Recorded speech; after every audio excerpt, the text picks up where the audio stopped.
Hey hello guys, welcome back to the channel our study Adda. Guys finally आज हम start करने वाले हैं ज्योति जवाहर खंड काव्य से रिलेटेड क्वेश्चन के आंसर्स को। तो गाइस आज हमारा तमिल खंड काव्य खत्म हो चुका है। आज से हम स्टार्ट करेंगे ज्योति जवाहर खंड काव्य। तो आपका फर्स्ट क्वेश्चन है कि ज्योति जवाहर खंड काव्य की कथा वस्तु, कथनांक, कथासार संक्षेप में लिखिए। अब गाइस मैं आपको क्लियर कर दूं कि किसी भी खंड काव्य की कथा वस्तु और कथासार जब पूछा जाता है तो उसमें रिलेटेड जितनी भी चीज़ें होती हैं वो सभी शॉर्ट फॉर्म में उस आंसर में दे दी जाती हैं। चाहे वो सर्ग हो, चाहे वो कोई स्टोरी हो, कुछ भी हो, वो सब कुछ यानी पूरे पाठ का सार एक शॉर्ट फॉर्म में यहाँ पर दे दिया जाता है। अब गाइस क्योंकि ये इम्पॉर्टेंट है तो इस क्वेश्चन को पूछने के कई तरीके रहते हैं। कभी कभी एग्जामिनर पूछ लेता है कि भाई ज्योति जवाहर खंड काव्य की कथनांक राष्ट्रीय एकता के परिवेश में देश की भिन्नता के बीच अभिन्नता की एक सशत्व कड़ी के रूप में उभर कर सामने आती है। इस कथन के संबंध में अपने विचार व्यक्त कीजिए। ठीक है, अब भाई क्वेश्चन को बदलने से उसका आंसर नहीं बदलने वाला है, तो इन सभी का आंसर सेम ही रहेगा। नेक्स्ट पूछा जा सकता है कि ज्योति जवाहर के नायक के व्यक्तित्व के निर्माण के पूरे भारत का योगदान रहा, कथनांक के आधार पर इस तथ्य को भी स्पष्ट कीजिए। नेक्स्ट हो सकता है कि ज्योति जवाहर की कथा वस्तु अपने शब्दों में लिखें। तो इन सभी क्वेश्चन में आप कंफ्यूज मत होना, आंसर सेम ही देना। आंसर में क्या लिखना है गाइस? तो श्री देवी प्रसाद शुक्ल राही द्वारा रचित ज्योति जवाहर नामक खंड काव्य की कथा वस्तु घटना प्रधान न होकर भाव प्रधान है। मतलब उसमें घटना का महत्व कम है, उसमें इमोशन का महत्व ज़्यादा है। इस खंड काव्य में भारत का निर्माता युगावतार पंडित जवाहरलाल नेहरू का विराट लोकनायक का रूप चित्रित हुआ है। ठीक है, कवि ने संपूर्ण कथनांक को एक ही सर्ग प्रवेश में रचा है। कथा वस्तु का सारांश निम्नलिखित है। अब ये हो गया हमारा इंट्रो टाइप। अब सारांश की तरफ चलते हैं। कथनांक का प्रारंभ नायक में देवत्व और मनुष्यत्व के सम्मिश्रण से हुआ है। मतलब उसमें देव रूप और मानवता का जो व्यक्तित्व झलकता है उसके सम्मिश्रण से हुआ है। विधाता ने जवाहरलाल नेहरू के अलौकिक व्यक्तित्व का निर्माण अपनी रचना का समस्त कौशल लगाकर किया था। इससे पहले जो हमने पढ़ा था उसमें गांधी जी का था। ठीक है, अब क्या है कि अब हमारे जवाहरलाल नेहरू आ गए। अब भाई क्योंकि सिलेबस में है तो स्टडी तो करना ही है, बट मेरे ख्याल से जवाहरलाल नेहरू कोई ऐसे व्यक्तित्व नहीं थे जिन्हें पढ़ा जाए। कवि की भव्य कल्पना कि विधाता ने इन्हें सूर्य से ज्योति, चंद्रमा की सुगंधता, हिमालय से स्वाभिमान, सागर से मन की गहराई, वायु से गति और धरती के धैर्य लेकर दिव्य पुरुष के रूप में रचा। अब भाई कवि ने कुछ ज़्यादा ही एक्सप्लेन कर दिया है। इतना भी अच्छे नहीं थे वो कि वायु के जैसी गति थी और सागर के जैसा मन था, हिमालय जैसी ऊंचाई थी और चंद्रमा के जैसी चमक थी। ऐसे नहीं थे। ठीक है, इंसान थे, इंसान जैसे थे। फिलहाल आपको यही लिखना है, मजबूरी है आपकी। कवि के अनुसार नेहरू जी के व्यक्तित्व में अनेक राज्यों के महान पुरुषों के गुण के साथ साथ राज्यों के सामाजिक सांस्कृतिक गुणों का समावेश निम्नलिखित रूप में मिलता है। अब आंसर में गुजरात प्रांत में जन्मे महात्मा गांधी एक कर्मयोग के सिद्धांत की प्रेरणा पाकर जीवन के संघर्ष की प्रेरणा लेते हैं। इन्हें जो गांधी जी का शुभ शीश सत्य, अहिंसा, दया, क्षमा, समानता, ममता आदि के रूप में उसी प्रकार प्राप्त हुआ जैसे राम को वशिष्ठ का शुभ आशीष प्राप्त हुआ था। ठीक है, गांधी जी से इनमें ट्रांसफर हुआ था। महाराष्ट्र ने उन्हें वीर शिवाजी की तलवार के रूप में शक्ति प्रदान की, जिससे वे विदेशी शक्तियों से उसी प्रकार लोहा लेते रहे जिस प्रकार वीर शिवाजी ने औरंगजेब से लोहा लिया था। ठीक है, हर एक जगह से उन्हें एक एक चीज़ का मोटिवेशन मिलता रहा।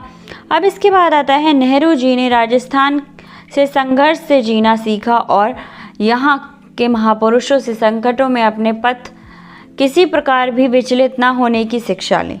अब क्या कहा गया है कि हर जगह से नेहरू जी ने राजस्थान से क्या सीखा कि संघर्षों से जीना है और संकटों से पीछे नहीं हटना है। हल्दी घाटी की माटी वीर जवाहरलाल नेहरू को स्वतंत्रता मिटाने की भावना देती हैं। वहीं राजस्थान उन्हें भारत की संपूर्ण सांस्कृतिक ऐतिहासिक धरोहर के रूप में पवित्र कला, जौहर व्रत, स्वाभिमानी भक्ति और त्याग सौंपता है। वह राणा सागा, कुंभा, जयमाल और महाराणा प्रताप का शौर्य तथा त्याग उनको प्रदान करता है। राजस्थान से उन्हें बहुत सारी चीज़ें सीखने को मिली। अब सतपुड़ा राज्य भारत की अखंडता को घोषणा करता है।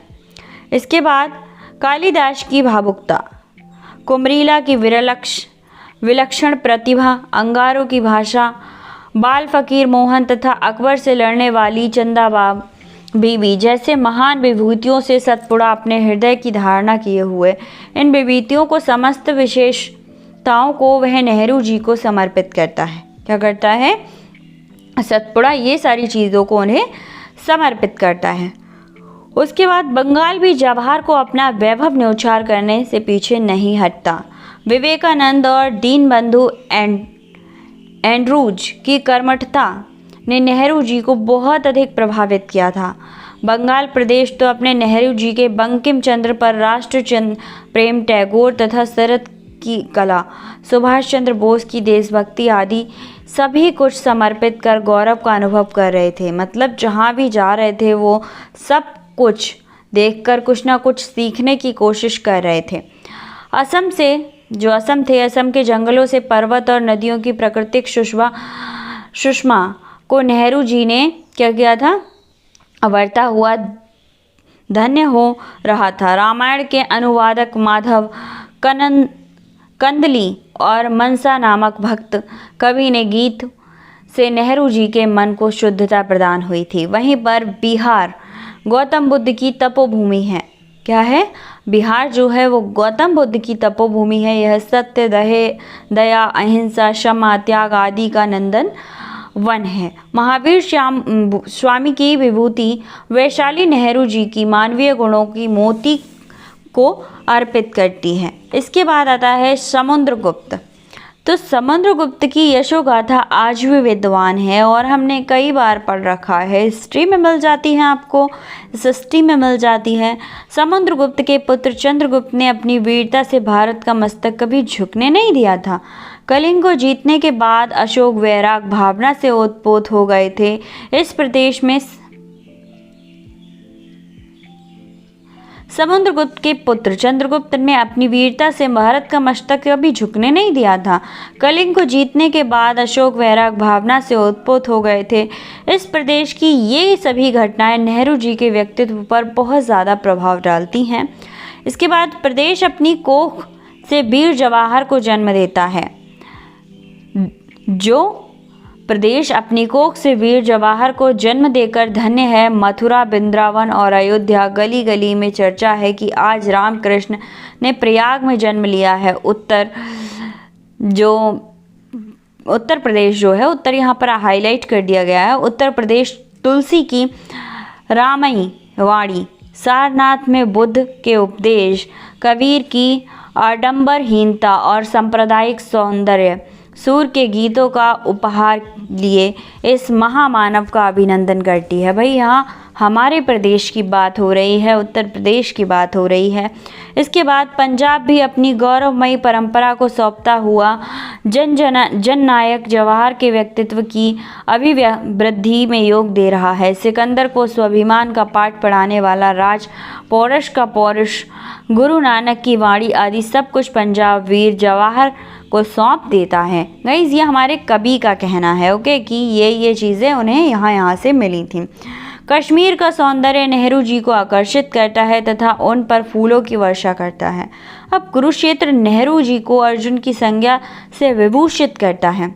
मतलब जब कुरुक्षेत्र में वो पहुंचते हैं तो वो अर्जुन की संज्ञा से विभूषित कर रहा है तथा अर्जुन से गांडीव उठाकर दुर्योधन जैसे अत्याचारी व्यक्तित्व को समाप्त करने का आदेश दे रहा है। पराधीनता के पासा से जकड़ी दिल्ली अकबर की हिंदू मुस्लिम एकता की ज्योति को सौंपता हुआ गौरवान्वित वह जहांगीर को न्याय तथा शाहजहां को कलात्मक सौगात को अर्पित करता है। वास्तव में संपूर्ण भारत ने नेहरू जी को अपनी निधियां अर्पित की थी। मतलब हर राज्य ने अपनी अपनी निधियां, अपनी अपनी विशेषताएं उन्हें अर्पित कर दी थी। यमुना अपने संगम राजा के अभिनंदन के लिए अपनी निधियों को न्यौछावर कर संगम तक गाती गई। यहाँ यह कथन भी पूर्ण रूप से उपयुक्त ही है कि जवाहरलाल के नायक के व्यक्तित्व के निर्माण में संपूर्ण भारतवर्ष का योगदान रहा। कवि नायक के व्यक्तित्व में संपूर्ण राष्ट्र की चेतना की झलक देखता हुआ एक लाइन कहता है। क्या लाइन है?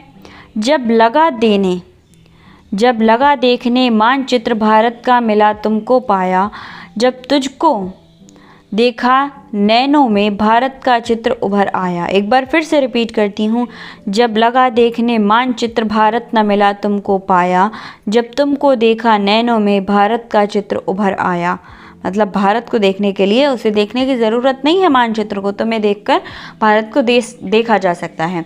होपफुली आपको क्वेश्चन का आंसर समझ आया होगा। अगर कोई भी प्रॉब्लम है तो आप मुझे कमेंट कर सकते हैं। डिस्क्रिप्शन में सारे क्वेश्चन के आंसर के प्लेलिस्ट बना रखी है मैंने, उसका लिंक दे रखा है, फटाफट से जाओ चेक करो। सारा खंड काव्य आपको प्रोवाइड है, सारे राइटर की जीवन परिचय प्रोवाइड हैं, निबंध, ऐसे सब कुछ। ठीक है, मिलते हैं नेक्स्ट वीडियो में।